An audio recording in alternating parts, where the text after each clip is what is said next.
So, good evening from our headquarters in Kyiv. This is a special edition of the Sunday show.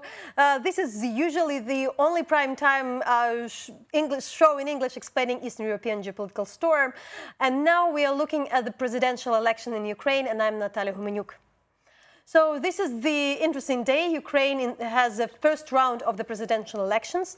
In Ukraine, we're following the Ukrainian law, so we generally have the discussion of the campaign. We have a great panel here. We have Vita Dumanska, who is the coordinator of Chesno campaign, which is the best watchdog campaign on the presidential election. Brian Bonner, the editor-in-chief of Kyiv Post, Oliver Carroll, the correspondent of The Independent in Moscow, covering also the elections here, and Peter Dickinson, who is the non-resident fellow at the Atlantic Council and also the publisher of the Business Week.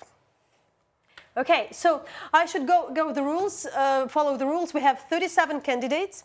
We have front runners, at least 3 of them, and including current president Petro Poroshenko, Yulia Tymoshenko, the former prime minister, as well the Volodymyr Zelenskiy, a newcomer, and the actor.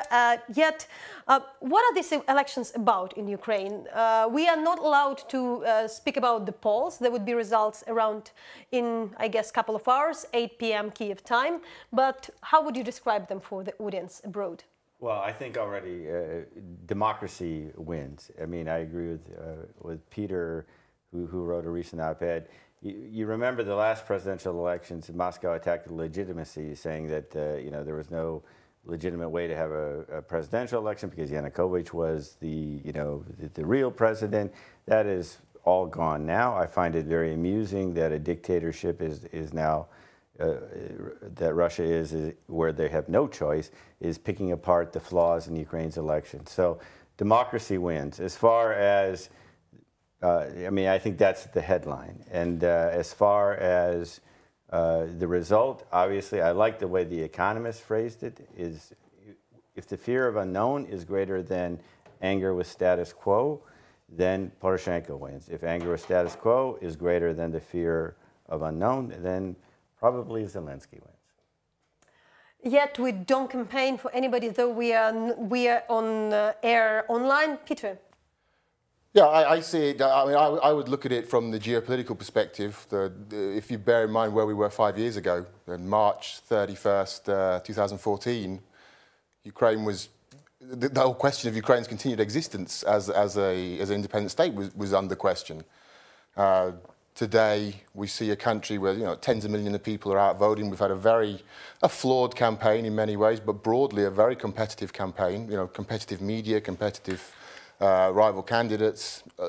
Whilst people can complain about the quality of the candidates, I don't think we can contest. We can argue that there has been a genuine competition going on. So it's an incredible achievement that Ukraine's managed to do this. In our oligarch way of business. I mean, we have basically most of the candidates are the same old faces.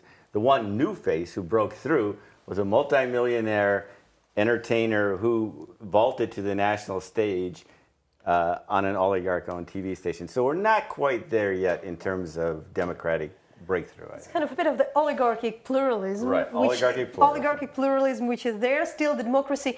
I probably would go to the facts. Because there are always thoughts that campaign is dirty, people are frustrated, dirty money. Yet, if you would finalize so far at this stage, what are the most important to know about the Ukrainian elections regarding the possible violation and other things? What to expect? I don't know, protest, money, dirty tricks, or usual way thing? First of all, I am pretty happy that more than 45% of Ukrainians voted already. That's like great achievements because they believe in elections and they come to express their opinion. That's really great. I don't think that we will have some meetings, that will have some people gathering because people are like really stable and that's like natural competition. They see the fight of the candidates. I was saying that we are like in the theater, we are sitting and watching how different oligarchs play with their products. Some of them play as usual, and some of them use some creative games, some creative stories. That was now we have like really maybe cool stuff, maybe not. How media product can become a power. That's unique case, I think, because Zelensky, like 2 years ago, was just a showman, yeah, and now he became a product which can be one of the state leaders. So that's a really interesting fact. I'm pretty happy that campaigning is very active in grassroots level, and we have like parallel campaigning in social media. That's also cool. In social media, we have more dirty campaigning than in regular life. We detected that like organic promo of politician is much lower than paid promo for black PR. So that's also interesting case. But still we have democracy and people are free to express their opinion. You know, like Ukraine was known for, you know, being the playground for a lot of new phenomenon, like from this notion of fake news and other things. Now we have quite a new as well campaign on the way how it was done with all this series. And so what do you see? What the world would pick up from Ukraine after these elections? Well, I'll try to repeat what I said before, but in a slightly different way in English. This is definitely a very interesting election because we see the future being pitched against the past, fear against hope, all the normal things. But we also have, in my view, the modern being put up against the postmodern. And for the first time, I think, in world history, we have a presidential candidate who is, I think, quite consciously playing with the postmodern. It's not the first time in post-Soviet world that we've seen it, of course. In Russia in the 1990s, they led the way on the Trumpian sort of ticket with Zhirinovsky, the idea of a presidential candidate being a character, the voter being a viewer, a user of, receiver of media messages. And I think you're seeing it here for the first time ever. You've had a presidential campaign where the leading candidate can present a few days before the vote a comedy drama series presenting in quite pathetic features people who look very much like his opponents in real life, and presenting himself as the man of the people, the presidential candidate, the teacher turned president, who is presented in absolutely positive light. And that kind of play, we've never seen that before. And it's sort of, I mean, we're sort of talking about it being a sort of Black Mirror type elections. That's completely new. And I think we'll see. It might be replicated by the political systems. As I wrote in The Independent, I think that if Donald Trump had the opportunity to use this kind of interactive manipulation, I think he would have jumped at the chance. And this is new. It was the longest party political broadcast in the world history, probably, wasn't it? That broadcast. Still, I would bring back it to the reality, because we had the discussion that it's very virtual, those elections. Still, if you would describe the reason behind the voting so far, talking to the people, writing about what's going on in the country, what are the major factors? War, economy, corruption, poverty, language, identity, choice between the West and Russia. I think it's just a referendum on status quo. I think that we've settled the choice between the West and Russia a long time ago. Ukrainians have. I mean, what I'm looking for here, and you asked in the previous, concrete results. First of all, exit polls. Second, tonight.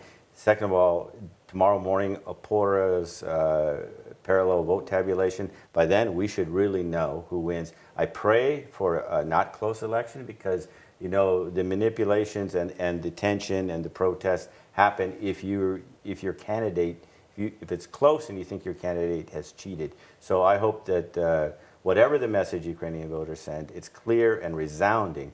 Skipping ahead, it could be a subject of another discussion, but skipping ahead, we have to figure out, we have to remember we're having this election at war. We have to figure out some way to unify this country behind whoever is the ultimate winner, and not let our divisions get the best of us. We remember what happened the last time that happened. That's it?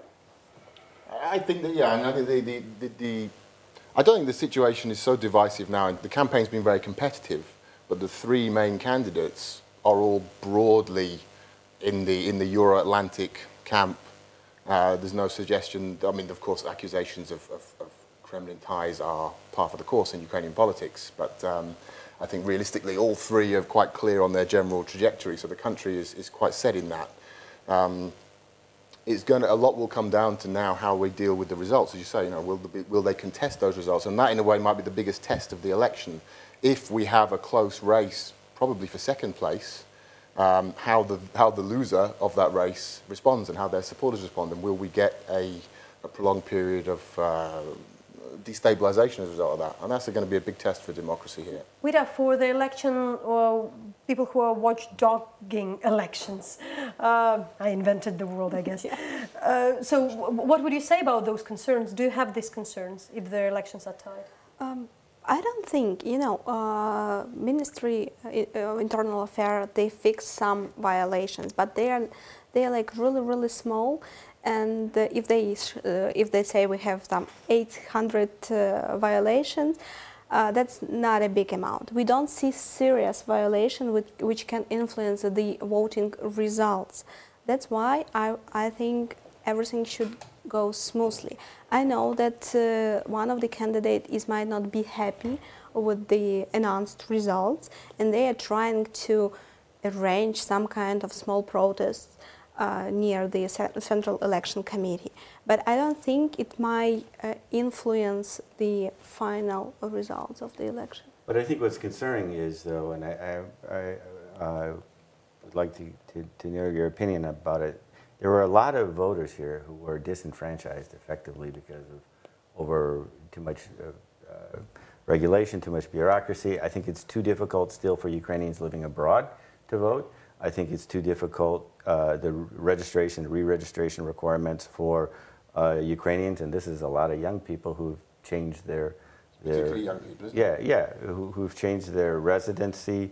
Very few IDPs were expected to vote. I understand that that's a problem. So you basically have millions of people who were discouraged from voting.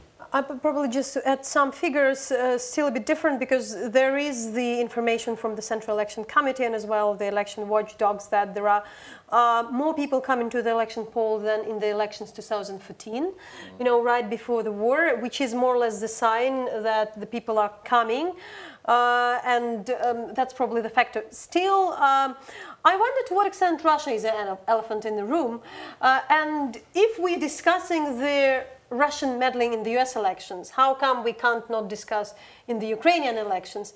Is it really there? Some people ask. I think like a lot of foreign observers are looking, asking. And you had a chance to talk to the, I don't know to what extent an official, or at least an analyst in Moscow. What do they say? Well, I mean, I speak to various people. I think the question is what kind of levers does Moscow have on influencing the Ukrainian elections, the Ukrainian political sphere at the moment? And I would say very little, and certainly in terms of this presidential election. I think you might see when things get more complicated with the parliamentary elections, when small arithmetic matters become quite important in terms of the balance of powers.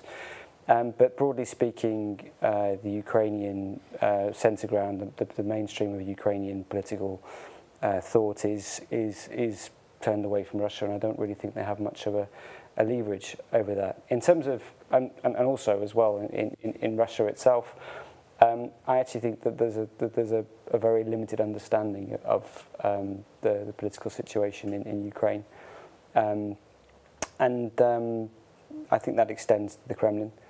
I think that certainly the people I speak to in and around the elite expect Poroshenko to win, because that's what happens in Moscow. But I don't think there's an understanding necessarily, and I certainly don't think there are the levers to influence the Ukrainian political process. I still think the Russian influence in the economy is very deep here. I mean, the Kyiv Post just got done with an expose on Alexander Babakov, who was a top Putin ally, sanctioned in the West, and he owns a chain of hotels, Premier Palace, chain of regional electricity distributors, and this is just one business person. So Russia's influence still here is very pronounced. What I found very interesting in the Russian coverage is that they could, it's not an endorsement or not, but they found, like if you take Zelensky, he's such an unknown factor that even Russia found some hope in him. And on the other side, Democrats and young people find hope in him. Why? Because he's a blank slate. I mean, so people are with Poroshenko, it's completely different. The Kremlin's taken a campaign hard against him. Mm-hmm. With Tymoshenko, I think they've been more in the middle. So their preferences are pretty clear. Well, I think the Tymoshenko's prominence on Russian TV is direct correlation to her poll ratings. When she was leading, she was quite interesting for them, and they backed up. But the impression I get of the Russian coverage is largely an attempt to delegitimize the vote, to suggest why it's flawed, why it's bad, why it's nothing to be, nothing that should inspire anyone in Russia or create any credibility for Ukraine, presumably because they understand they're not going to win the vote, they're not going to get a good result. And also, but at the same time, there is a certain amount of demonization of the Ukrainian political process at the moment. But you just look at the amount of coverage the elections are getting. I mean, the Russian presidential elections were not covered with such gusto and excitement as the Ukrainian ones. It must be a bit of a quandary for policymakers in terms of Russian coverage, because they don't want to make it too interesting, because people might say, well, we want to have this in our country as well. So I'd like to ask, I mean, I probably would add also, because there is a limited discussion we have now, because I would be definitely more excited to discuss the results, which would take place, which we would know by 8 p.m. Kyiv time. So follow Hromadske International social media with a webpage. There would be the results at 8 p.m. Facebook and Twitter, search Hromadske International. And I would encourage also to watch and read our reports from the Ukrainian regions, because we are sitting here in Kyiv.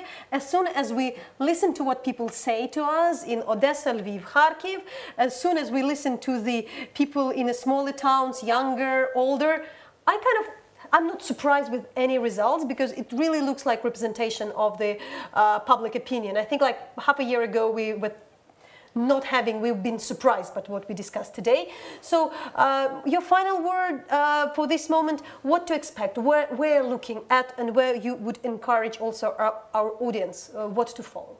I mean, for the election, for these coming days and maybe even weeks. Well, this coming days, it'll be interesting to see the realignment, what happens when the losers have to decide who to throw their weight behind. The dealing will begin. So I encourage people to come for the second round, because it would be really, really important for Ukraine's future. Not just stop after first one, but continue their voting. Where would you look at? I would advise to look at the big picture. I would say that this is actually the big picture is a significant achievement for the country in a very, very challenging environment. The conflict, the economic situation, the political tensions within Ukraine. The campaign has been probably better than we could have imagined it, and that's a credit to the country. I think. Where are you looking? Maybe you're not advising, but you yourself would search for your scoop in this story.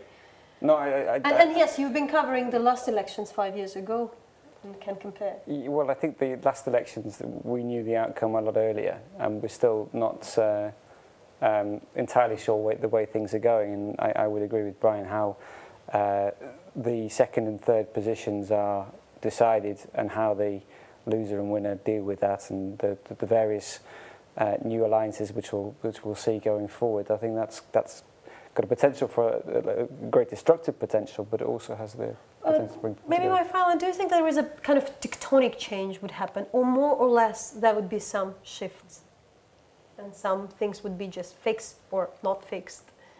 In this election, country? In this country, yeah. No matter who wins? No matter who wins. I think the winner is constrained by many things, and I think that's good. The foreign policy orientation has to stay the same. I don't think Ukrainian people will put up with anything differently. Economic policies have to be sound because Ukraine has huge financing requirements, and so I believe no matter who wins, I think that there's going to be constraints. And you're right. I'm glad you put the emphasis on the regions. We sit in Kyiv. The elections aren't decided here. And yes, there would be the parliamentary election, and a lot of Ukrainians say that they would, I know there is no figure, but a lot of people have this motivation. You know, we would see who would win the president election, and we would balance in the parliamentary election in upcoming autumn. Thanks a lot. Vita Dumanska, there was the coordinator of Watchdog election campaign Chesno, Brian Bonner, editor-in-chief of Kyiv Post. Follow Brian writing. You will also understand more, as well as Oliver Carroll. You will have your articles tomorrow as well, and Peter Dickinson. And I'm Natalia Humenyuk, so I suggest you stay with us, stay tuned, follow social media, follow the results and discussion, and please look at the reports, what Ukrainians tell about their elections. That probably sometimes is better, bring the better understanding of this country than a lot of analytical discussions, as we usually know. Thanks a lot for watching.